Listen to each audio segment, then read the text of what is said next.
revenus, même quand on vit en Afrique, peu importe le pays, la Côte d'Ivoire, le Cameroun, le Gabon, etc. Et je tiens à vous préciser dès le début, je vis en ce moment en Côte d'Ivoire, ça fait plus de 6 mois et je reçois mes revenus YouTube chaque mois. Donc avant d'aller plus loin, pour ceux qui me découvrent aujourd'hui, je m'appelle Ibrahim Kamara. Je fais du business sur Internet depuis 3 ans maintenant, bientôt 4 ans. Et j'ai fait la majorité de mon argent grâce à mes chaînes YouTube, grâce au business que j'ai créé autour de ces chaînes YouTube-là. Et je partage toutes mes stratégies gratuitement sur mes chaînes YouTube. Abonne-toi, il y aura plein de contenu qui viendra sur cette chaîne. Il y a aussi ma chaîne principale qui a plus de 400 000 abonnés. Donc aujourd'hui, on va parler de comment créer une chaîne YouTube monétisée depuis l'Afrique. Et je précise comment créer une chaîne YouTube parce que avant même de chercher à monétiser ta chaîne YouTube, il faut que dès le départ, lorsque tu la crées, tu mets tout en place pour pouvoir la monétiser. Et pour ce faire, je vais te faire un tutoriel complet, te montrer sur mon ordinateur de A à Z comment le faire. Donc là, on se retrouve sur l'ordinateur, sur YouTube exactement. Et si tu es nouveau sur YouTube, tu vas aller en haut à droite, cliquer sur l'image ici, aller dans changer de compte. Je vais prendre un de mes emails qui n'a pas de chaîne YouTube encore. Je vais prendre cet email qui a aucune chaîne YouTube. Et normalement, quand tu as un email qui a aucune chaîne YouTube, ça ressemblera à ça. Si c'est pas le cas pour toi, je t'invite à cliquer sur changer de compte et à aller dans ajouter un nouveau compte. Et là, quand tu arrives dans ajouter un nouveau compte, tu vas faire utiliser un autre compte. Voilà. Et là, tu vas créer une nouvelle adresse email qui sera vraiment nouvelle et il n'y a aucune chaîne YouTube dessus. Je te précise, c'est l'idéal. Donc moi, j'ai déjà assez d'adresses email qui sont pas encore utilisées, donc je vais prendre celle-là. Super. Quand j'arrive sur l'écran d'accueil, ça va ressembler à ça. L'étape suivante, c'est de cliquer en haut à droite encore et de cliquer sur créer une chaîne. Et là, je vais mettre le nom de ma chaîne, Ibrahim Kamara Test, voilà, pour faire des tests. Je vais choisir l'identifiant. L'identifiant de ta chaîne, c'est un truc nouveau que YouTube a instauré. C'est comme un identifiant Instagram ou un identifiant Twitter. C'est un identifiant que une personne va taper pour te retrouver. Genre, personne n'a le même identifiant. Alors que le nom de la chaîne, n'importe qui peut créer une chaîne et il met le même nom que toi. Alors que l'identifiant, il va juste être unique à une personne. Donc, c'est YouTube qui a créé ça pour lutter contre les arnaques et toutes les personnes qui créent des faux comptes pour se faire passer pour des gens qu'ils ne sont pas. Donc, on va mettre un identifiant, peu importe lequel. Moi, je garde Ibrahim Kamara Test et je fais créer une chaîne. Voilà. Donc là, YouTube me dit, votre chaîne est en cours de création. Revenez dans quelques instants. Donc, normalement, ça devrait prendre vite fait quelques secondes. Ça devrait pas prendre trop longtemps. Donc, on va quand même cliquer en haut à droite ici et on va aller sur YouTube Studio.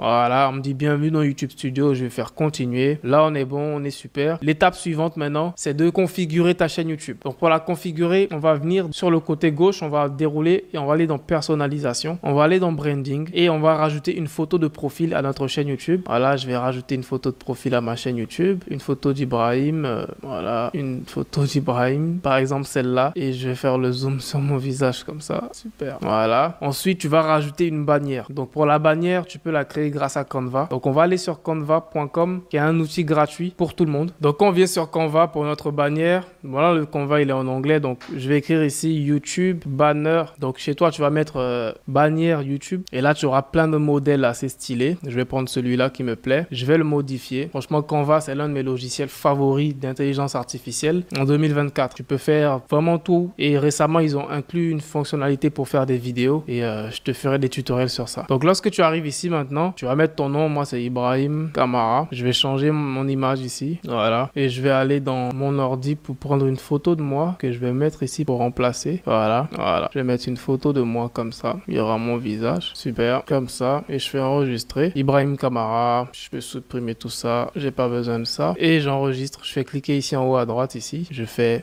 télécharger. PNG, je peux laisser en PNG, je fais télécharger. Voilà. Et je fais enregistrer sur mon ordi. Je reviens maintenant dans YouTube. Je fais importer. Et là, je choisis ma bannière que je viens de prendre sur Canva. Et ça va automatiquement s'ajuster. Donc, j'ai pas besoin de faire des ajustements. Je fais OK. Super. Maintenant, pour le filigrane, on va rajouter un petit logo YouTube. C'est un petit logo qui aide quand même à avoir des abonnés. Sur ordinateur, les gens pourront cliquer dessus pour s'abonner à ta chaîne. Donc, c'est très important de le rajouter. Donc, je vais aller sur Google et je vais écrire logo YouTube PNG. Voilà. Ensuite, je vais aller dans images et je vais prendre un des petits logos. Voilà. Peu importe lequel, hein. C'est pas le plus important. Tant que c'est un petit logo YouTube, il fait l'affaire. Je l'enregistre, je fais importer et je le mets ici. Ok, super. Et je mets intégralité de la vidéo. Le bouton va s'afficher dans toute la vidéo. Super. Une fois que ça c'est fait, je vais venir maintenant dans info, information générale. Le nom de la chaîne, je vérifie qu'il est exact. L'identifiant, je vérifie qu'il est exact. Je rajoute une description pour ma chaîne. Quand des nouvelles personnes vont me découvrir, il faut qu'elles sachent je fais des vidéos sur quoi. Je fais des vidéos sur le business et je t'aide à générer des revenus en ligne. Voilà, super. Je corrige les fautes avec mon outil l'habitude d'IA. Voilà. URL de la chaîne. Coordonnées, tu peux rajouter une adresse email professionnelle. Moi, je vais mettre contact@ibrahimkamara.com. Une fois que ça c'est fait, faut surtout pas oublier de cliquer sur le bouton publier. Super. Voilà. Maintenant que c'est sauvegardé, on va passer à l'étape la plus cruciale. Donc, c'est le moment de la vidéo qui, selon moi, tu ne dois même pas manquer. C'est comment être sûr que dès le départ, tu seras éligible pour la monétisation, même si tu vis en Afrique. Et c'est ici que 90% des gens se trompent et se retrouvent à avoir des chaînes YouTube en Afrique qui ne sont pas monétisables. Tu vas venir ici dans paramètres, en bas à gauche, on va dans paramètres. La devise, donc la devise, c'est la devise à laquelle ils vont afficher tes revenus. Donc si tu souhaites voir tes revenus en dollars, en euros, même en francs CFA, il y a le franc CFA. Ça n'a pas réellement de grande importance pour être honnête. Donc on peut laisser le franc CFA. Ensuite, on va venir dans chaîne et c'est là que le plus important va se faire. Lorsque tu viens dans chaîne, ici, tu vas choisir le pays de résidence. Et la majorité des gens ont tendance à mettre leur vrai pays de résidence. Donc ceux qui vivent en Côte d'Ivoire vont mettre la Côte d'Ivoire. Ceux qui vivent en Afrique du Sud vont mettre l'Afrique du Sud. Ceux qui vivent au Gabon vont faire pareil. Et c'est là l'erreur cruciale. Ici, YouTube monétise des chaînes YouTube dans certains pays. Donc il y a vraiment beaucoup de pays et malheureusement, une grande partie des pays en Afrique francophone ne sont pas inclus dans cette liste-là. Donc je te mettrai sûrement un lien dans la description vers cette liste de pays que YouTube monétise. Tu verras, il y a l'Algérie, l'Argentine, l'Australie, etc.,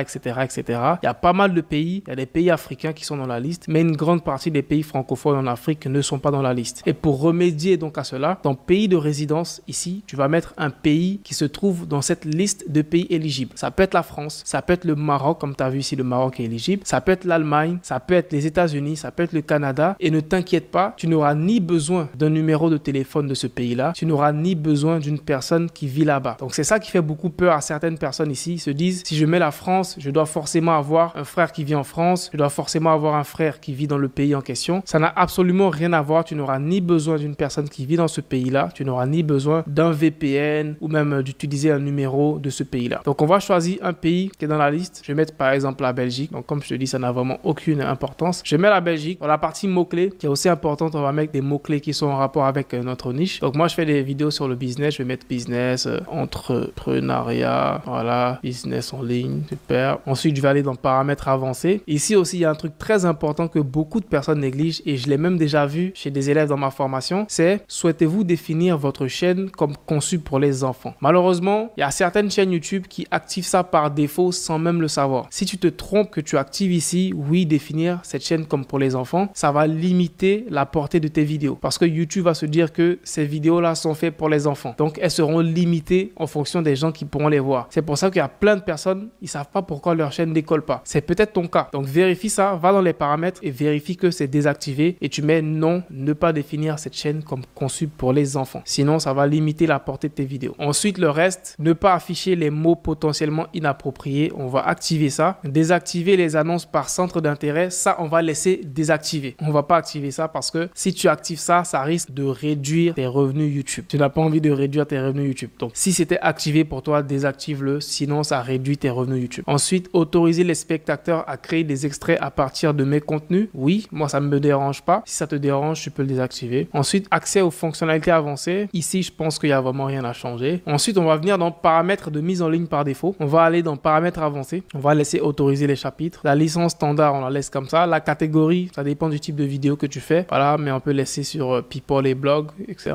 La langue de la vidéo, ça dépend de la langue de tes vidéos. Moi, mes vidéos, elles seront en français. Donc là, je vais mettre français de France. Le certificat de sous-titrage, on va rien mettre, laisse comme ça. Langue du titre et de la description, c'est en français, France aussi. Ensuite, la partie commentaires aussi. On va choisir vérifier les commentaires potentiellement inappropriés avant leur publication. Et pourquoi pas augmenter la sévérité. Ça va permettre à YouTube de trier tous les commentaires automatiquement avant de les accepter sur ta chaîne YouTube. Et là, ça va limiter les commentaires des haters qui sont souvent désobligeants. Ensuite, on va voir autorisation. Là, il n'y a rien à modifier. Communauté, il n'y a vraiment rien à modifier ici aussi. Contrat, voilà. Là, on fait enregistrer. Donc, une fois que tu as fait toutes ces étapes, que tu as vérifié que tu as tout enregistré, maintenant, ta chaîne YouTube, elle est prête. Tu peux commencer à poster des vidéos et tu es éligible à la monétisation. Et pour le vérifier, on va se rendre ici sur le côté, dans YouTube Studio toujours. On va aller dans Revenus. Et quand tu vas venir dans Revenus, tu verras devenez partenaire YouTube. Tu verras que tu auras la possibilité de voir la monétisation YouTube et de voir les conditions de monétisation. Donc, lorsque tu descends, tu vois comment participer. Le premier critère, c'est d'avoir 1000 abonnés sur ta chaîne. Donc, une fois que tu as 1000 abonnés, ça sera complètement bleu ici. Ensuite, le deuxième critère critère qui est le plus difficile pour la majorité des gens, c'est les 4000 heures de visionnage. Je t'invite à aller sur la chaîne, j'ai plusieurs vidéos où je te partage des astuces pour être monétisé rapidement et de rapidement atteindre la barre des 4000 heures de visionnage. Ensuite, un dernier critère que YouTube a rajouté il n'y a pas longtemps, c'est les 10 millions de vues sur des YouTube Shorts. Et honnêtement, je pense que lui là, il est même plus difficile que des 4000 heures de visionnage. Donc ça, ce sont les conditions pour pouvoir atteindre la monétisation YouTube. Une fois que tu auras atteint ces conditions-là, tu vas maintenant passer à l'étape où tu vas activer la monétisation sur ta chaîne YouTube. Donc je t'invite à t'abonner